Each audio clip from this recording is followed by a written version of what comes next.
All right, we're here to discuss the breakdown of the Vintage Conference Virginia Division, giving you the take on the draft grade. The Texan Bruisers, Rhodes Runners, and Purdue Pulverizers make up that division. With that being said, here we go. We'll start out with the Texan Bruisers and their draft grade.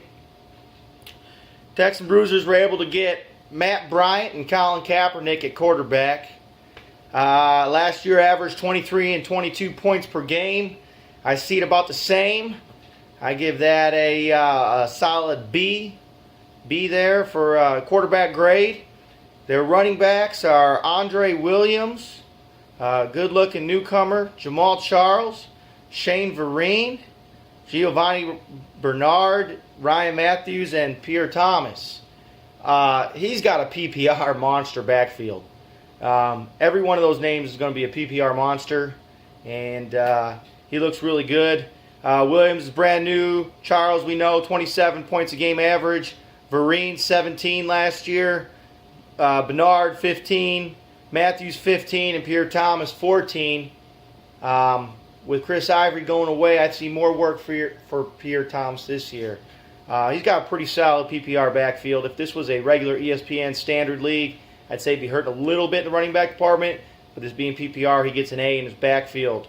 Wide receivers, we got Julio Jones, Pierre Garçon, Victor Cruz, Marquise Colston, and Dwayne Bowe. Julio Jones, Pierre Garçon, Victor Cruz, Marquise Colston, Dwayne Bowe out for a few games. Pretty solid, not too bad. Could be a lot worse. There is a lot worse. Depth hurts him here. He doesn't have the depth like he does in the running back department. But he is pretty stout. Julio Jones, 21 last year as an average. Pierre, 17. Victor Cruz, 13. Colston, 13. And Bowe, 10. Pretty fair numbers. He gets a B in that category. If not a B+, I'd say just a B is pretty good. Greg Olsen and Clay Charles. Greg Olsen will be a starter, and I like him. He's the only person in Carolina that's got chemistry with Cam Newton. He averaged 12 last year, and with the receiver core over there, I expect him to get a few more. So I'd say somewhere around 15, and he gets a B+ in the tight end category.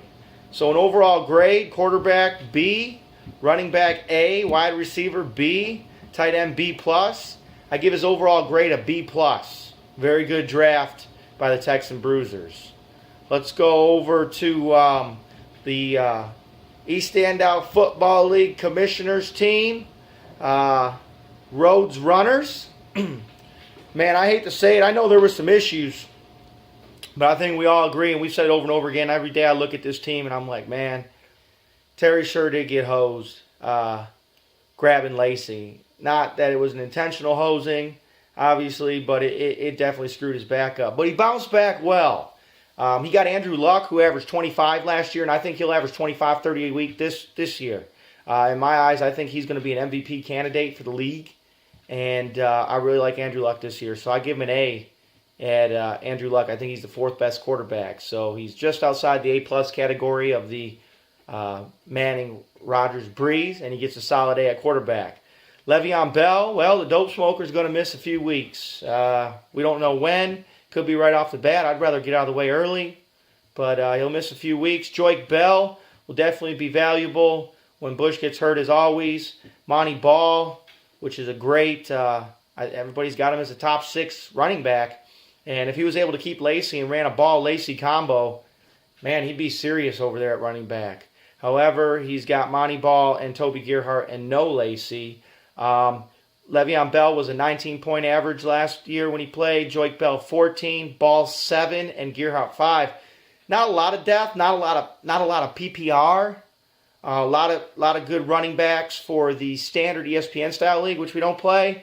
But this is PPR, and that's going to affect his running backs a little bit. But he's solid. He's got depth. He's got the 12 to 15 a week out of 2 guys. I give him a solid B, just a B at running back. Wide receivers, he's got Alshon Jeffrey, T.Y. Hilton, Roddy White, Hakeem Nicks, Ruben Randall, Kenny Stills, and Justin Hunter. 17 a week average for Alshon Jeffries. T.Y. Hilton averaged 13 last year.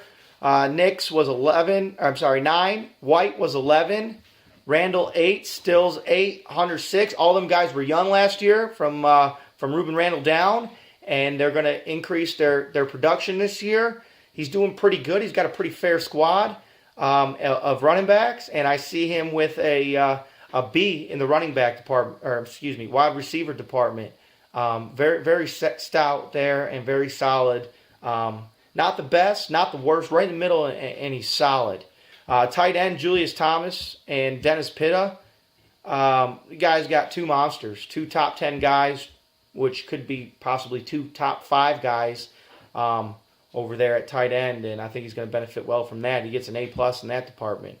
So with an A, a B, and an A, Terry Rhodes also, the Rhodes Runners get a B+ grade for their draft, and the Rhodes Runners. And I got to give him props, man. What a hell of a comeback after having his draft screwed up and losing his second-round pick. You know, he didn't get a first-rounder because he traded away. He had to wait to his second pick. And technically, he didn't even get that either in the second round because he grabbed Lacey, so he kind of freaking got screwed there and ended up with one pick in the late second round and had to trade around to get his pick back. So very good job, Terry. And your team's going to be doing well. If you don't win your division, you'll definitely be a contender for the blackjack this year. And last but not least, we go to Josh Purdue of the Purdue Pulverizers. For some reason she shit on me. I got to let this load back up. Here we go. Josh's squad looks like this. He's got Matt Stafford, average 25 points a game. You know, the last few years I felt like Matt Stafford's been undervalued, and he hasn't been going as high as he should have. This year, for some reason, I feel like Matt Stafford is overvalued. I don't like him personally this year. He's going to have a lot more run game this year with Bush and Bell. It's going to take away from him. He's going to try to get the ball a few more times to his new tight end, Ebron. He's going to be trying to get the ball to Calvin and Tate. You know, it's not going to be the same Matt Stafford trying to force the ball up there and letting Calvin go grab it. He's going to have to force it into these guys to make sure the ball spreads around.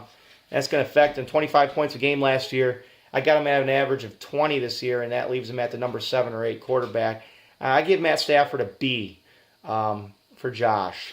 Running backs, Carey, Forte, Moreno, Foster, Gore, and Rice. I really like it a lot. He's got a good mix between standard league running backs and PPR running backs. Arian Foster's a little bit of both. Forte's a little bit of both. Those are going to be his starters, I would assume. Who knows what Ray Rice is going to do. Maybe he'll get a wake-up call from his suspension and come back and be tough. Frank Gore's garbage. He's 900 years old, and he's running with a half a leg.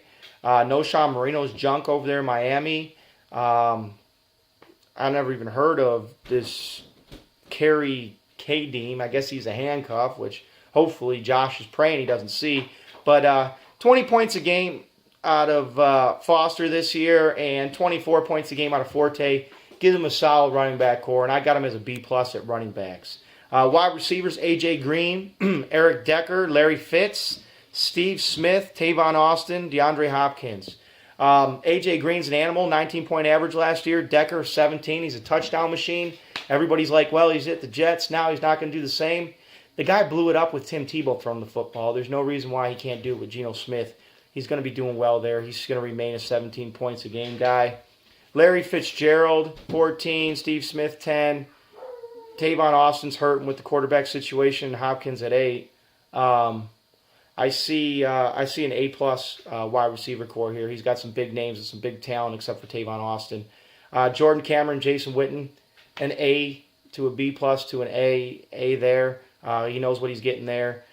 So with a B, A, I give him an overall B+ as well. This division is probably the most dead even. I was looking through them all, and this one's going to be the barn burner. I do feel for the Vintage, the loser of this division will win the blackjack. But I'd have to say that right now, the looks of it, I've got Terry Rhodes winning this division with the Purdue Pulverizers. I can't even say shit. Purdue Pulverizers winning the blackjack and the The Bruisers just on the outside, and it's going to come down to the last week.